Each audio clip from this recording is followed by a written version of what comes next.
Bonjour à tous et à toutes et merci de nous rejoindre encore une fois pour ce moment de méditation biblique.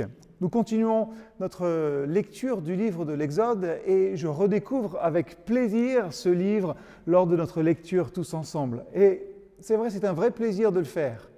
Mais c'est quand même un petit peu frustrant cette semaine. Pourquoi ?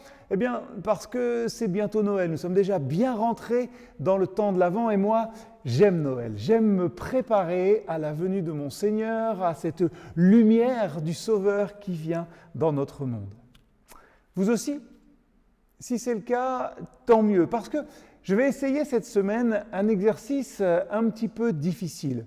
Je vais essayer de mettre en parallèle ce chapitre 18 du livre de l'Exode avec le passage d'Ésaïe 9, verset 5. Essayez de mettre en lien ce chapitre 18 avec celui qu'Ésaïe appelle admirable, conseiller, Dieu fort, Père éternel.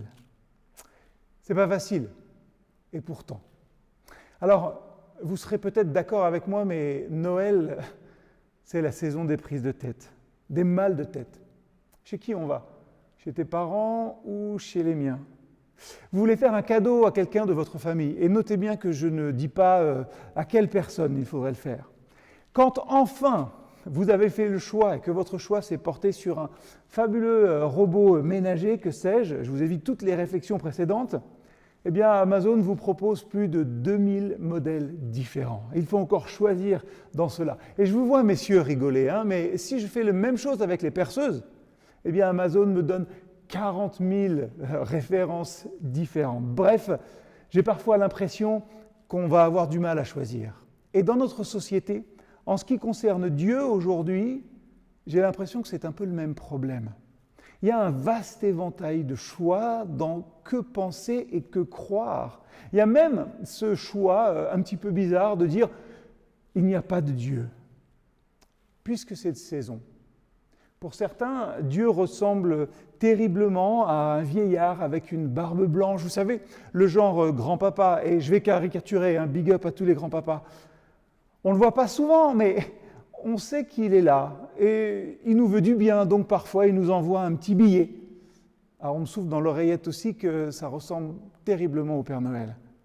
Pour d'autres, et pour faire un petit clin d'œil à Jacques Dutronc, Dieu tient plus du Père Fouettard. Vous savez, ce Père qui compte, qui enregistre nos bonnes et nos mauvaises actions et qui à la fin va peser le pour et le contre et qui va dire « oui, ok, toi tu peux rentrer au paradis, toi par contre, c'est fini ». 2 options, j'en passe et j'en passe encore. Presque autant d'options que pour un robot ménager. Comment savoir ? Comment choisir ? Et puis finalement, est-ce que c'est important ? Ce n'est pas le chemin qui compte ?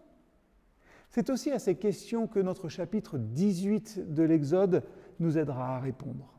Alors Michel Gondry disait « Be kind, rewind ». Je vais rembobiner un petit peu. Souvenez-vous, lorsque Moïse a reçu l'ordre d'aller en Égypte pour libérer ses frères et sœurs, il venait de passer 40 ans dans le désert. 40 années. Ce n'est pas rien. Et là-bas, du côté de Madian, il avait fondé une famille et il avait laissé avec son beau-père Jéthro une femme et 2 enfants. Et dans notre chapitre, c'est le moment des retrouvailles. Entre un beau-père et son gendre, entre un mari et son épouse, entre un père et ses enfants. Mais plus encore, nous le verrons, c'est la rencontre décisive entre Jéthro et le Dieu d'Israël.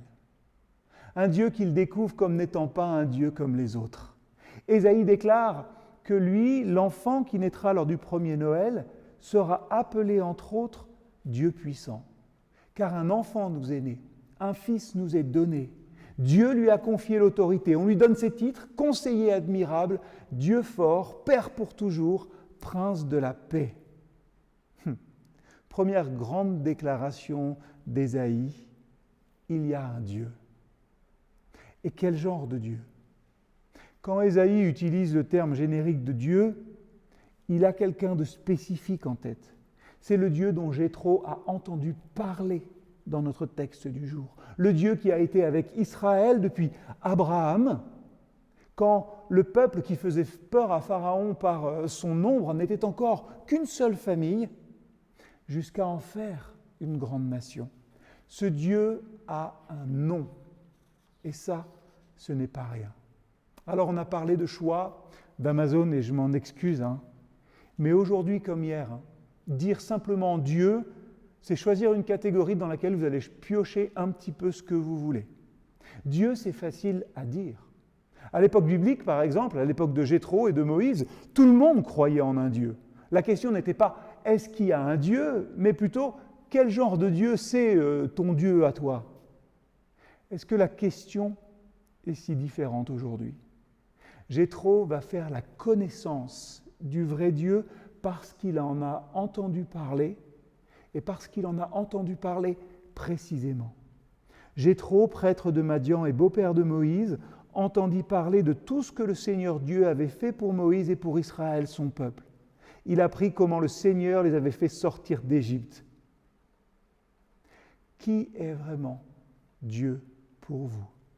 Cette saison de Noël, cette saison de l'Avent, nous invite à réfléchir tranquillement, certes, mais profondément. Qui est-il, ce Dieu que j'adore ? Alors, partons ensemble cette semaine à la recherche de ce Dieu puissant.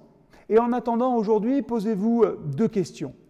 Comment est-ce que je vais partir pendant les semaines qui me séparent de Noël à la découverte de mon Dieu ?